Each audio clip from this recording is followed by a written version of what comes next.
피크는 벌써 작년 3분기 찍었습니다.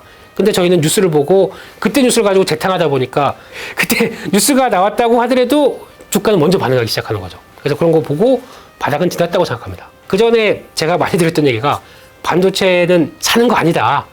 모아가는 거다라고 얘기를 드리면서 이런 때 뭐 이렇게 산다라고 얘기를 드렸긴 했는데 솔직히 지금이라도 사시는 게 좋을 것 같습니다. 저는 직전 고점은 충분히 넘어갈 거라고 보고 있고 또 하나 그게 있습니다. 반도체 쪽은 특이한 게 골이 깊게 되면은 산이 높습니다. 사이클 상으로만 본다고 하더라도 지금 가장 안 좋은 실적이 오히려 주가는 저점을 만들고 그 다음에 사이클 돌아가기 시작하게 되면 가장 또 주가가 탄력을 받는다라고 바라보는 부분들이고 그래서 지난 15만 원대 하이닉스의 고가는 고가가 아닙니다. 삼성전자도 마찬가지일 거로 보고 있습니다. 그렇기 때문에 잘 준비해 나가게 되면 나중에 웃으실 수 있겠죠. 레몬리서치의 김민수 대표고요. 여러 가지 매체를 통해서 많이 뵈서 따로 설명 안 드려도 아시지 않을까 싶어서 그냥 요 정도 하고 넘어가겠습니다. 중요한 건 이게 아니라 내용이 싫다니까요. 반도체 얘기 한번 해볼게요. 네. 엔비디아로 인해서 우리나라를 비롯해서 세계 반도체 기업들에 대한 기대감도 좀 커지고 있습니다. 네. 우리나라 같은 경우에는 삼전, SK 하이닉스 호재 좀 기대해봐도 되는 겁니까?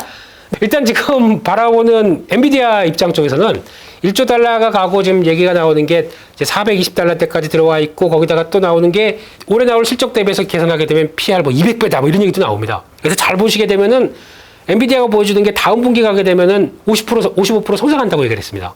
매출이 성장하게 되는 이 속도를 보게 되면 놀라운 거죠. 그렇기 때문에 미국에서도 마찬가지로 그러면은 그때 갭상승이 가장 크게 나오면서 실적 발표 때 움직였던 엔비디아의 성과를 보게 되면 공매도가 이렇게 많이 성장해? 그러면서 청산하면서 나온 갑작스러운 배사입니다. 그들도 미국 사람들도 다 손해봐요. 공매도 잘못 치게 되면 나 손해보는 걸 알고 있는데 왜 우리는 공매도 치면 다 이익분 버티면 자기가 먹는다고 생각하죠? 이건 문제가 있는 거고 가장 중요한 게 그거죠. 엔비디아가 보여줬던 실적에서 성장하는 쪽을 찾는다라고 하게 되면 지금 뭐 GPU를 쓴다고 하더라도 뭐 게이밍이나 뭐 산업용이나 이런 거 아닙니다. 그게 아니라 서버용 쪽에 들어가는 GPU는 올해도 큰 다란 쪽에 무게를 둬 있죠. 아직까지 매출 비중이 가장 큽니다.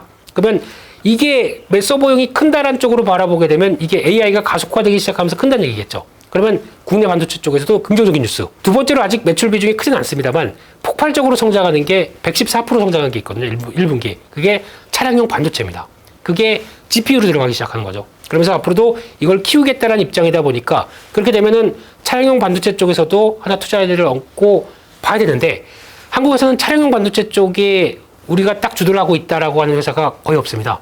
지금 전 세계적으로는 뭐 인피니온이라는 회사가 있고 거기다가 르네사스 이런 회사들 몇 개 있다고 하더라도 그게 주축이 돼서 나온다고 하더라도 한국은 영향을 미칠 만한 회사들이 별로 없거든요. 그게 좀 아쉬운 측면이긴 하지만 이제 막 SK 중심으로 재편해서 한다라고 하는데 성과가 나오는 걸 좀 기다리고는 있는데 그게 또 상장사로 이 회사가 직접적으로 있어라고 하는 회사가 거의 없습니다. 그래서 그게 아쉽지만 가능성이 있는 회사들도 있거든요. 그런 쪽에서 봤을 때 엔비디아의 성과는 아마 미리 반영돼서 비싼 측면이 있겠지만 기존은 트렌드는 바꿀 수 없다라고 보여지고 있습니다.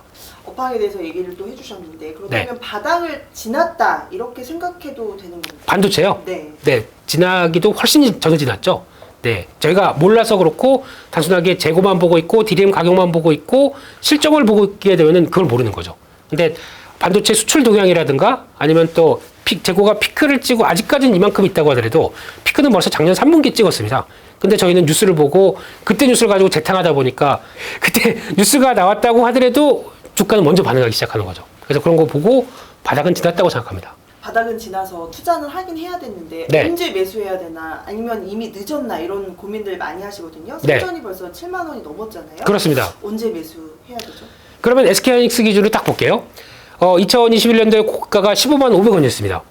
지금 SK하이닉스 적자 대거 나기 시작하면서 몇 달 안 됐어요. 한 3개월 전인가 그랬습니다. 저거 4만 원대 가면 그때 사라. 이런 얘기 무지 많았거든요. 4만 원커녕 8만 원대 여기서 왔다 갔다 하고 그 다음에 지금 12만 원까지 와 있습니다. 지금 저 가장 많이 나온 얘기가 그거죠. 그 전에 제가 많이 드렸던 얘기가 반도체는 사는 거 아니다. 모아가는 거다라고 얘기를 드리면서 가까운 매체별로도 이런 때 뭐 이렇게 산다라고 얘기를 드렸긴 했는데 솔직히 지금이라도 사시는 게 좋을 것 같습니다. 저는 지난 고점하고 이제 3만 원밖에 안 남았어. 근데 무슨 소리야 이렇게 하실지 몰라도 그게 아마 이거를 넘어가는데 시간이 그렇게 더 오래 안 걸린다고 봐야 되겠죠. 그래서 아마 직전 고점은 충분히 넘어갈 거라고 보고 있고, 또 하나 그게 있습니다. 반도체 쪽은 특이한 게 골이 깊게 되면은 산이 높습니다. 이런 흐름들이 과거 여러 가지 사이클 상에 이게 사이클이 점점 짧아지는 경향이 있지만 이 진폭이 커집니다. 그 하락폭이 나오게 됐을 때 그 반대로 나가는 성과를 보게 되면 뭔가 트리거가 만들어지기 시작하거든요. 1990년대는 PC였었죠. 2000년대 쪽에서는 스마트폰이었었죠.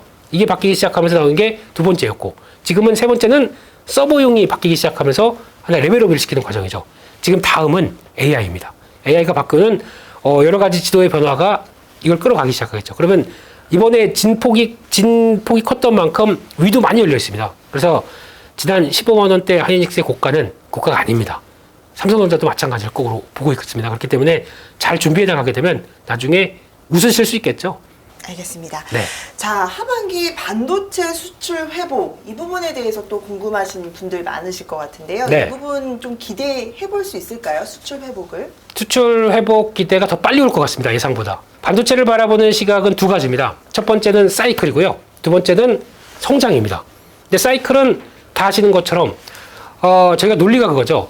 과거에 삼성전자 한 9만 원대 있을 때 10만 전자 간다라고 하는데 주가는 계속 빠졌습니다. 실적은 계속 가장 사상 최대 실적 나왔어요. 근데 주가는 왜 빠졌을까요? 그게 첫 번째 논리. 그러니까 즉 반대로 지금 같은 경우는 삼성전자가 거의 조 단위로 나오던 영업이익이 지금은 적자에 가까운 수치까지 나온다. 그러면은 가장 안 좋은데 주가는 왜 올라가나요? 라고 하는 특성을 바라보게 되면 사이클에 해당되는 업황은 안 좋다고 그럴 때 사야 되는 거죠. 근데 안 좋다고 그러는데 사는데 그때 되면은 못 사게 만듭니다. 저희를. 항상 뭐 재고가 넘쳐난다, 뭐 회사 망할 것처럼 얘기하거든요. 요즘 아마 조금 있으면 적자날 거야 라고 사람들을 불안하게 만드는데 결국에는 돌아 쓰거든요. 그래서 이런 사이클 상으로만 본다고 하더라도 지금 가장 안 좋은 실적이 오히려 주가는 저점을 만들고 그 다음에 사이클 돌아가기 시작하게 되면 가장 또 주가가 탄력을 받는다라고 바라보는 부분들이고, 또 하나 성장은 AI죠.